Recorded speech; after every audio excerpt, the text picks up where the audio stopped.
IPAS kelas 6, bab 1, bagaimana tubuh kita bergerak, pertemuan 3, sistem saraf kabel panjang di tubuh kita. Halo, apa kabar anak-anak semua? Semoga tetap sehat dan selalu semangat. Pada pertemuan ini, kita akan belajar tentang sistem saraf yang merupakan kabel panjang di tubuh kita. Mari kita pelajari. Perhatikan percakapan berikut. Mengapa kamu terlihat kesakitan? Lututku terluka.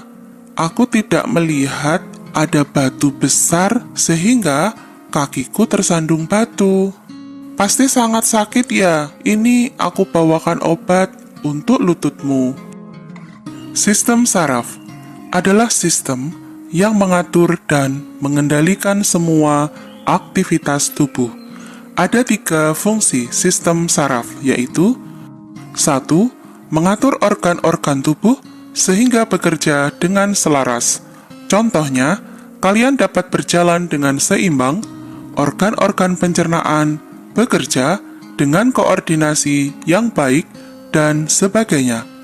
2. Menerima rangsangan sehingga tubuh dapat mengetahui dengan cepat keadaan yang terjadi di sekitarnya. Contohnya, kulit dapat memberikan informasi rasa sakit dengan cepat. 3. Mengendalikan dan memberikan reaksi terhadap rangsangan yang terjadi pada tubuh manusia. Contohnya, kita bereaksi cepat untuk menghindari setelah menyentuh panci panas. Sistem saraf ada yang bekerja secara sadar atau dalam kendali kita, ada pula yang bekerjanya tidak kita sadari. Sadar di sini dalam artian tidak tidur atau tidak menghalangi datangnya rangsang, seperti menutup mata untuk menghalangi rangsang cahaya atau menutup telinga untuk menghalangi rangsang bunyi. Sistem saraf sadar terbagi menjadi 2, yaitu 1. Sistem saraf pusat atau SSP yang mencakup otak dan sumsum tulang belakang. 2. Sistem saraf tepi atau SST merupakan sistem saraf yang keluar dari SSP ke bagian-bagian tubuh lainnya, terdiri atas 2 macam, yaitu A. SST otak, sistem saraf yang keluar dari otak menuju ke 5 alat indera manusia, otot-otot tertentu, serta kelenjar yang ada di kepala. B. SST sumsum tulang belakang, sistem saraf yang keluar dari sumsum tulang belakang menuju alat gerak tubuh. Sistem saraf tidak sadar dikenal dengan sistem saraf otonom atau SSO. SSO mengendalikan gerak atau kerja organ dalam seperti jantung, usus, dan kelenjar-kelenjar tubuh yang mengeluarkan hormon. Organ-organ tersebut bekerja dan bergerak dengan sendirinya di luar kendali kita. Sistem saraf tak sadar dapat dibedakan menjadi 2, yaitu saraf simpatik dan saraf parasimpatik. Kerja kedua bagian ini saling berlawanan. Contohnya, saraf simpatik meningkatkan detak jantung dan melancarkan peredaran darah dengan melebarkan pembuluh darah. Sebaliknya, saraf parasimpatik menurunkan detak jantung dan memperlambat peredaran darah dengan menyempitkan pembuluh darah. Selanjutnya, mari mencoba. Seberapa sensitif kulit kita? Alat dan bahan. 1. Satu batang lilin. 2. Korek api. Langkah percobaan. Percobaan 1. 1. Ambil lilin dan nyalakan. 2. Kemudian, dekatkan tangan kalian ke arah sumber api Pastikan kalian berada pada jarak aman. 3. Amati apa yang dirasakan seiring dengan kalian mendekatkan tangan ke nyala lilin. 4. Tulis hasil pengamatan dari percobaan yang telah dilakukan di buku tugas. Selanjutnya, lakukan bersama. Kecepatan saraf. Alat dan bahan. 1. Stopwatch. 2. Meteran kain. 3. Peluit. Langkah percobaan. 1. Berkumpullah bersama teman satu kelompok yang terdiri atas 6 orang anak. 2. Buat satu barisan dari depan hingga belakang kelas. 3. Pegang tangan teman di sebelah kiri dan kanan kalian seperti gambar berikut. 4. Anggota kelompok yang berada di barisan paling depan akan menjadi penghitung waktu menggunakan stopwatch. Anggota kelompok yang berada di barisan paling belakang meniup peluit. 5. Tutup mata kalian selama aktivitas berlangsung. 6. Dengarkan aba-aba dari guru. Jika guru kalian mengatakan mulai, maka pemegang stopwatch akan menekan tombol stopwatch dan segera meremas tangan teman di sebelah kirinya, teman nomor 2. 7. Begitu teman nomor 2 merasa tangan sebelah kanannya diremas, maka ia harus segera meremas tangan teman yang ada di sebelah kirinya, teman nomor 3. 8. Demikian seterusnya hingga sampai ke baris paling akhir. Pembawa peluit harus segera membunyikan peluit jika merasa tangannya diremas. 9. Ketika pemegang stopwatch mendengar peluit, maka ia harus segera menghentikan hitungan pada stopwatch. 10. Catat berapa detik waktu yang tertera pada stopwatch. 11. Ukur jarak dari pemegang stopwatch hingga peniup peluit menggunakan meteran kain. 12. Tentukan berapa kecepatan respon dengan cara membagi jarak dalam meter dengan waktu yang tertera pada stopwatch. 13. Tuliskan hasil perhitungan kalian pada tabel yang telah dibuat di papan tulis. 14. Jawab pertanyaan berikut dengan berdiskusi bersama guru. A. Mengapa waktu yang dibutuhkan oleh setiap kelompok berbeda-beda, padahal jarak antara orang pertama hingga orang terakhir relatif sama? B. Apa yang terjadi jika ada salah satu anggota kelompok tidak atau lambat dalam merespon?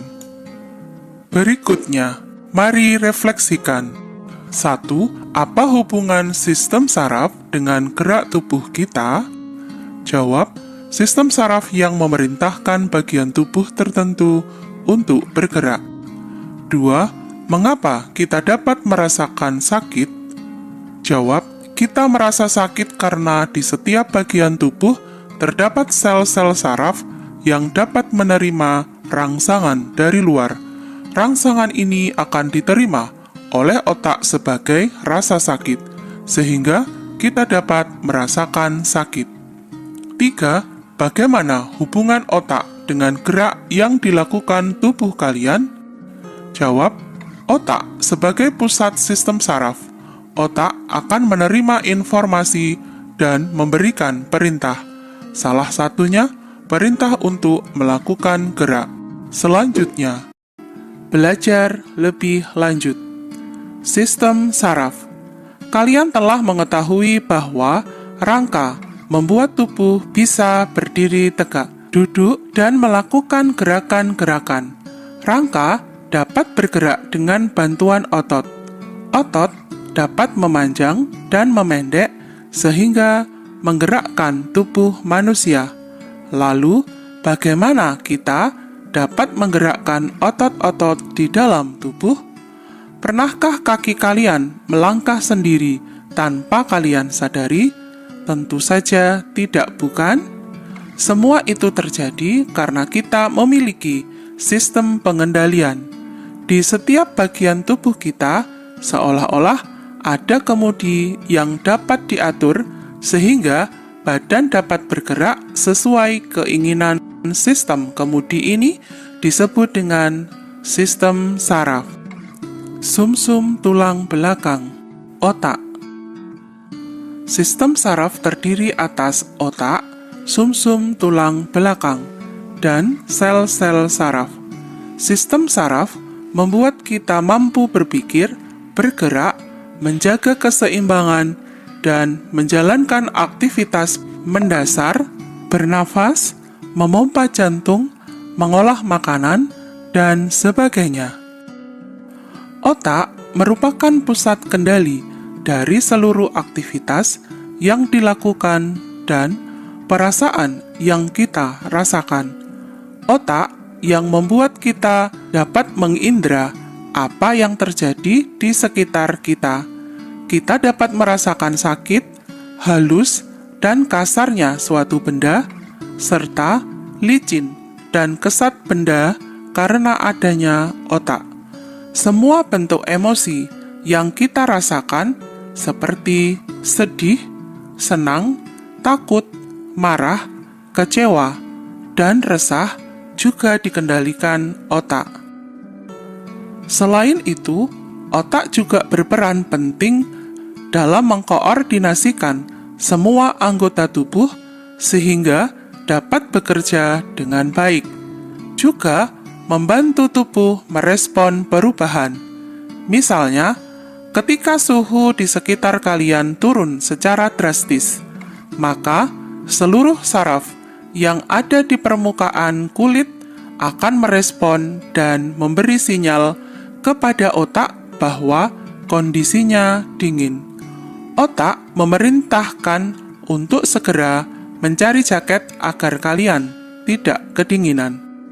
Otak terhubung dengan jaringan saraf yang tersebar di seluruh bagian tubuh.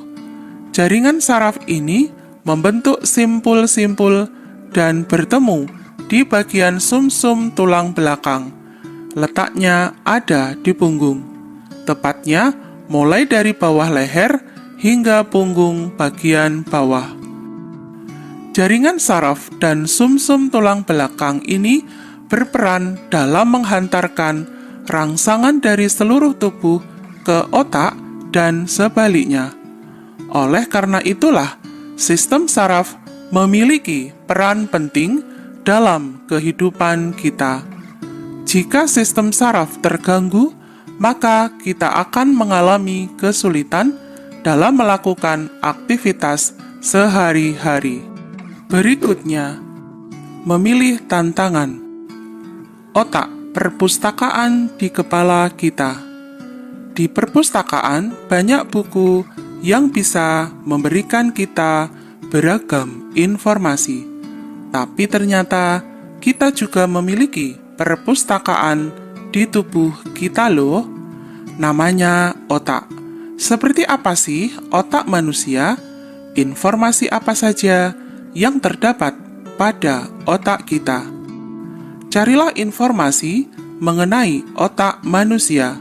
Tuliskan hal-hal yang ingin kalian ketahui tentang otak. Lakukan penelusuran dengan wawancara, membaca buku, atau melalui internet. Pastikan kalian dalam pendampingan saat mencari informasi dalam internet ya. Ceritakan hasil penelusuran kalian pada keluarga kalian di rumah. Selanjutnya, apa yang sudah aku pelajari? 1. Sistem saraf ibarat kabel yang dapat mengatur cara kerja bagian-bagian tubuh manusia, meneruskan rangsangan yang didapatkan dari luar tubuh, serta menghubungkan bagian-bagian tubuh. 2. Sistem saraf memiliki 3 fungsi utama, yaitu A. Fungsi kewaspadaan, B. Fungsi menghubungkan, C. Fungsi mengatur. 3. Sistem saraf pusat berada di otak dan sumsum tulang belakang manusia. 4. Jika sistem saraf terganggu, maka fungsi dari bagian-bagian tubuh manusia juga akan terganggu. Nah, dari pembelajaran ini, apakah anak-anak sudah paham dengan materi yang telah disampaikan? Semoga kalian dapat memahami dengan baik pembelajaran yang sudah kita bahas kali ini. Rajinlah belajar dan tetap semangat ya!